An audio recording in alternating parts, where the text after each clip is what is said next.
Following the transition of the Justice League from Zack Snyder to Joss Whedon, the outcomes proved disastrous, ultimately extinguishing Snyder's envisioned unified trilogy. This shift also acted as a catalyst for the eventual downfall of Snyder's DC Cinematic Universe, commonly referred to as the Snyderverse. But now, Netflix has ignited the Snyderverse comeback. In this video, we'll delve into the ambitious plans Snyder had for the two Justice League sequels and the broader Snyderverse. After the success of the Avengers and the emergence of Darkseid in the DC Universe, Infinity War's Thanos quickly became recognized as one of the greatest movie villains. However, when it was DC's turn to assemble their heroes and confront a seemingly unstoppable alien threat, some casual fans couldn't help but feel that Darkseid was just a copy of Thanos. In reality, it's the other way around. In the early 70s, Marvel writer Jim Starlin was inspired to create his own monstrous villain after reading DC's Fourth World, which featured Darkseid as a primary antagonist. Starlin's editor encouraged him to borrow Darkseid's look, stating that if he was going to borrow from the New Gods, he should at least rip off Darkseid, the really good one. Fast forward to the present, and although we finally witnessed Thanos battling the Avengers on the big screen, we missed out on seeing the DC character who inspired him, Darkseid, facing off against the Justice League. While scripts for the two Justice League sequels were never written, Zack Snyder had outlined the story, even though his plans underwent changes and evolution over time. In Justice League Part 2, the storyline would have diverged from the typical Infinity War and Endgame formula, featuring multiple antagonists teaming up under the leadership of Lex Luthor. Lex assembles a league of revenge-driven villains introduced in the heroes' solo films, including Dr. Maru from Wonder Woman, Orm and Black Manta from Aquaman, and the Riddler from Ben Affleck's solo Batman film. As Batman and Lois Lane work together to track down Lex Luthor and thwart his plans, Batman encounters the Riddler, who had gone mad after solving the anti-life equation on behalf of Lex. The Riddler warns Batman that once Lex unlocks it, it will lead to the end of the world. Shockingly, the Riddler takes his own life. Meanwhile, Darkseid arrives on Earth and allies with Lex, who provides him with a solution to the anti-life equation. Lex reveals that the key to breaking Superman's spirit and making him succumb to the anti-life equation is by killing Lois Lane, who is pregnant. The anti-life equation, for those unfamiliar, is a formula that, when solved, allows the possessor to control and manipulate the minds of others, turning them into obedient slaves. In the Batcave, Superman, Batman and Lois learn of Darkseid's arrival. Superman flies off to confront Darkseid, but the confrontation takes a tragic turn when Darkseid boom tubes to the Batcave, turning Lois into ashes with his Omega beams. Devastated, Superman succumbs to the anti-life and Darkseid takes control of his mind.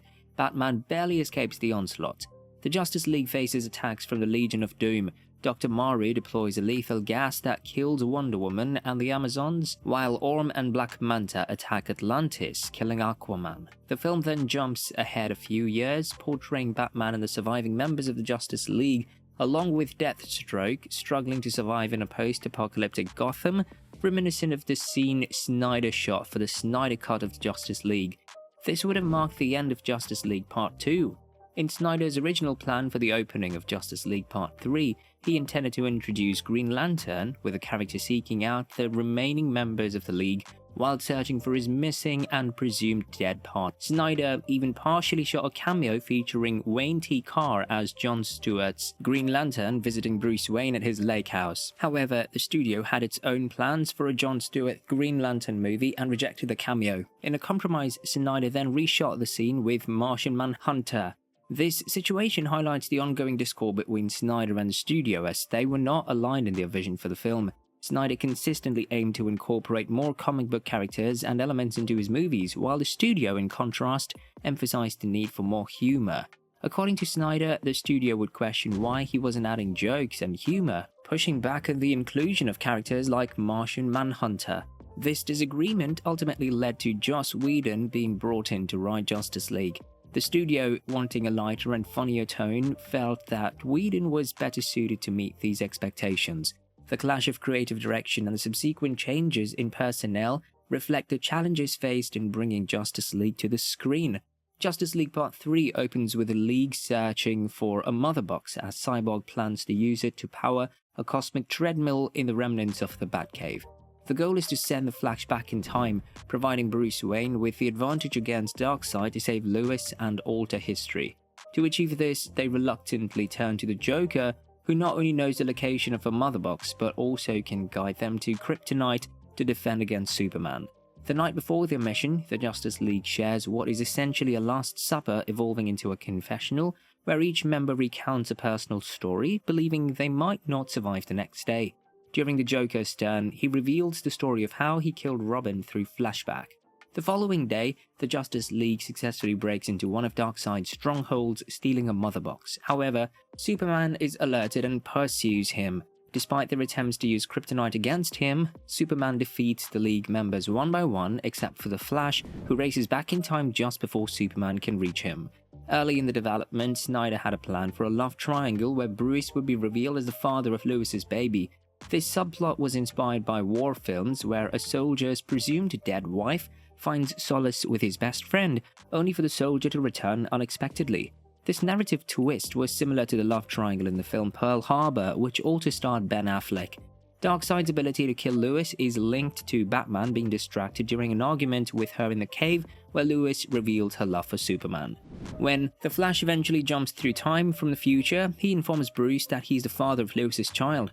This revelation would have given Bruce the motivation to sacrifice himself to ensure Lois and their unborn son's survival. However, Warner Brothers scrapped this plan early in development, opting to suggest in Justice League that Lois is pregnant with Clark's child. The original Snyderverse plans included Man of Steel, Batman vs Superman, Snyder's Justice League trilogy, and an additional side film, Suicide Squad. After Man of Steel, Warner Brothers expanded the universe, giving each character their own trilogy. Snyder also pitched an Adam movie set in China, featuring Ryan Choi alongside an all-Chinese cast. Snyder envisioned standalone films for Cyborg, Wonder Woman, and Aquaman after Justice League. A standalone Cyborg film was in consideration before Justice League Part 2, but Ray Fisher's public dispute with Warner Brothers led to the abandonment of plans for his solo movie.